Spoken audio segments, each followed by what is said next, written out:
Hello everyone, Baby Einstein 2022 here. Today, I'd like to commence a new series on this channel. The Eras of Baby Einstein series, discussing the different periods of the Baby Einstein franchise's history. To start off this new string of episodes, I'd like to start backwards, gradually making my way back towards Baby Einstein's inception. Baby Einstein as a franchise went through several reformation periods, and this was the Disney company's final attempt to salvage the franchise as we once knew it. So let's take ourselves back to the years of 2010 and 2011 and take a look at what the Baby Einstein company was up to during that time period. Before we start, I want to thank you for being here with me today. To show your support, please leave a like, comment, or even subscribe if you feel so inclined. All of your help is greatly appreciated. To start, I'd like to give a general overview of the discovery kits that'll serve as the baseline for this video. After the DVD refund saga of 2009, the company was in desperate need of rebranding and a fresh new approach to their releases. So they came up with the idea of the Discovery Kit. The Discovery Kit shifted the company away from releasing standalone DVDs to releasing multi-format learning experiences. Generally, these Discovery Kits would include a DVD plus a CD and either a book or discovery cards, along with a guide for parents.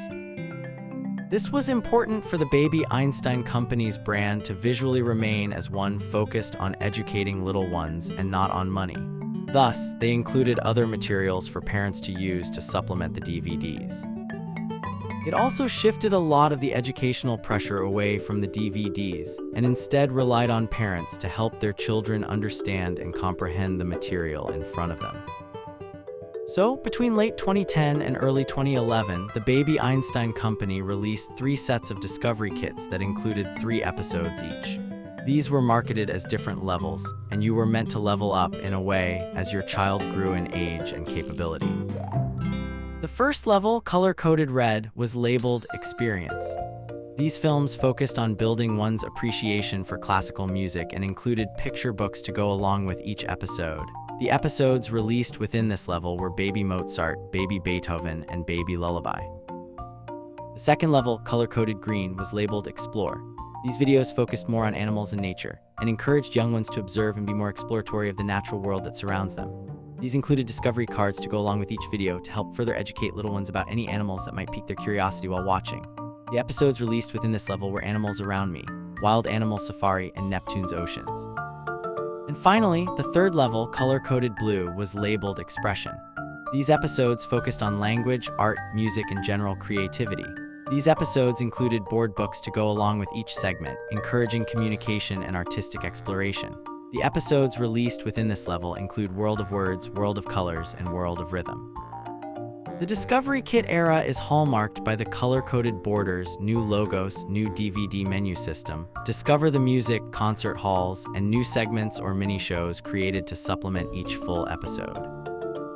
Now, I'd like to address the elephant in the room.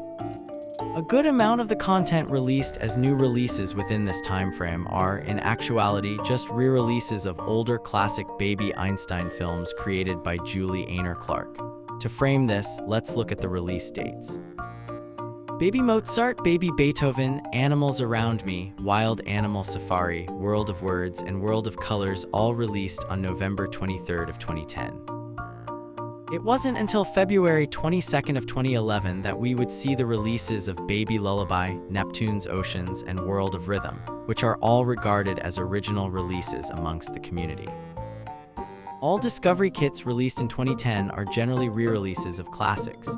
We'll go into each case while discussing each Discovery Kit more in depth later, but I would like to point out that the Level 2 videos did more than re-release their respective OG predecessor, but more so repackaged them into more modern versions of the classics. More on that later. So now that you're all caught up, it's time to buckle up. We've got a lot to get into today, so let's jump right in.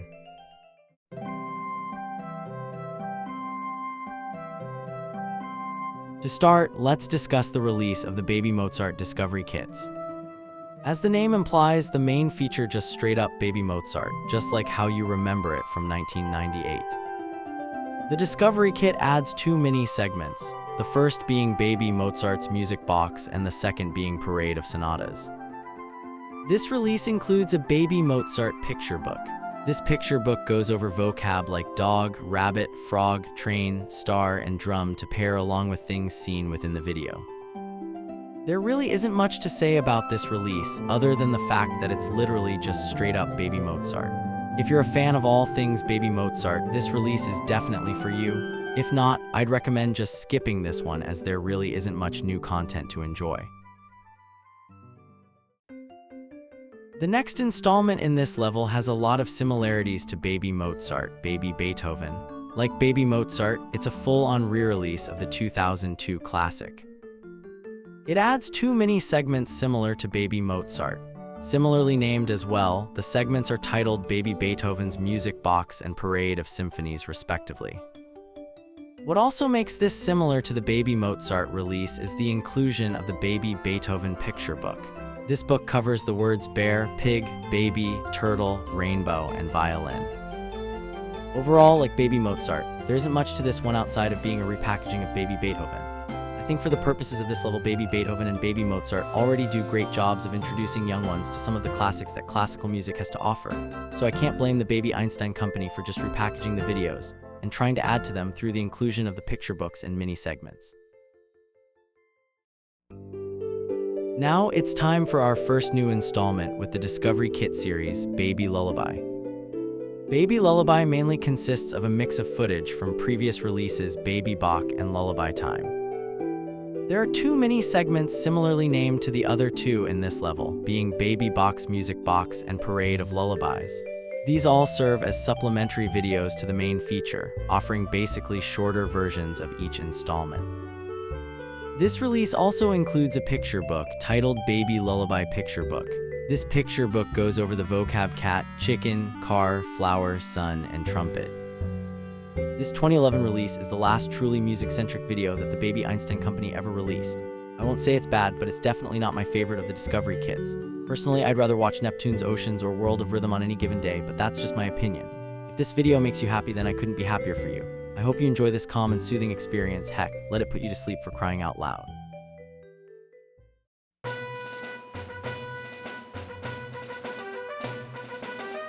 Now this, in my opinion, is the most interesting of the 3 levels. Yes, I know in my ranking video I mentioned that I have a soft spot for the animal videos of the series, which is true, but this is not why I think this is the most interesting level. What the Baby Einstein company did with this level was basically reproduce the Baby Doolittle videos into more complete feeling projects. For example, instead of puppet shows transitioning us from one habitat to the next, these editions choose to apply new scenes of stuffed animal mallard duck explorers floating in a hot air balloon from habitat to habitat, which I find pretty interesting and refreshing. They also overhauled many of the puppet shows in each, giving each installment new puppet shows for viewers to watch and enjoy. Animals Around Me uses footage from neighborhood animals as well as Baby MacDonald to help reinforce animal recognition by combining familiar farm animals with a broader variety of real-world animal footage, creating a more comprehensive introduction to your neighborhood's animals for young viewers, just like Neighborhood Animals originally did in 2001. This installment includes 2 mini segments. The first is Violet's Animal Portraits, which simply consists of stock footage featured within the main film. The other is Pavlov's Animal Friends. This is essentially a shortened version of the full-length feature. The Discovery Kits within this chapter all contain Discovery cards in sets of 10 instead of books. These are meant for parents to use as an educational supplement for the main feature. For Animals Around Me, there are cards for the habitats of home, the park, and the farm. In terms of animals included, we have the dog, cat, bunny, duck, cow, horse, and the chicken. Overall, I really enjoy giving this one a watch every now and then, as much as I do with the other 2 installments in this level. I enjoy the breath of fresh air this episode brings compared to its older counterpart. As much as I love its older counterpart, be sure to check out my rankings video if you haven't seen it yet. Just like Animals Around Me, Wild Animal Safari is a combination of the 2001 World Animals and 2004 Baby Noah, which, FYI, are 2 of my favorite videos. Seriously, go check out the rankings video if you haven't, it's quite the doozy. Just as a little side story, I remember being super excited when I got Animals Around Me and Wild Animal Safari for Christmas in 2010. So these two installments are honestly extremely nostalgic for me to go back and view. I also remember scouring the internet at the time for any clips of Neptune's Oceans I could find. Ah, the good old days. Anyways, back to the main topic. Wild Animal Safari uses footage from World Animals as well as Baby Noah to help introduce children to a diverse range of wild animals and their habitats, combining familiar safari-themed scenes with broader wildlife footage to create a richer learning experience. Do you guys remember when I mentioned a cut forest section that was meant to be included in the release of World Animals? Well, it's made its comeback. At the beginning of the video, Merrifather Lewis and Duckbill Clark fly their classic hot air balloon into the scene of a quaint little forest, which I think is just absolutely perfect. I really appreciate this project for resurrecting this segment from its grave. Wild Animal Safari includes two mini-segments. First is Violet's Wild Animal Portraits. The latter is Jane's Wild Animal Friends. Similarly to Animals Around Me, these include the stock footage found within Wild Animal Safari as well as just a simpler and shorter version of the full feature. This discovery kit also includes 10 discovery cards. Within this set, the habitats of the forest, savanna, and jungle are all included. In terms of animals included, we have the bear, deer, elephant, giraffe, lion, tiger, and the monkey. For a look at a more comprehensive set of discovery cards released years prior with the release of the Baby Doolittle videos, check out my new BE Stuff 4 Animal Discovery Cards video. Overall, like the rest of the videos in the category, I really enjoy throwing this one on. To me, these videos serve as fun trips down memory lane, and I have absolutely fantastic memories associated with this level of videos. That being said, we're still not done here in the Explore level. It's time to move on to the 2011 addition to this level. Neptune's Oceans is an absolute blast of an episode, in my humble opinion. This installment is a new concept based off of the previous two installments. This time, we're taken to the beach, the ocean, and the polar regions. This allows for a lot of new animals to be highlighted that previously never been highlighted in any video, which is super duper refreshing in my opinion. This installment contains two mini segments. Their titles are, yep, you guessed it, Violet Sea Life Portraits and Neptune's Sea Life Friends, each fulfilling the same duties as the previous two features within this chapter. This discovery kit also contains, you guessed it, 10 discovery cards. We get discovery cards for the habitats of the ocean, coral reef, and polar region. For animals, we get the sea lion, seagull, dolphin, sea turtle, reef fish, polar bear, and the penguin. In my opinion, this is by far the best 2011 addition to the franchise. Neptune's Oceans provides a unique experience that I believe you or your child are certainly going to enjoy.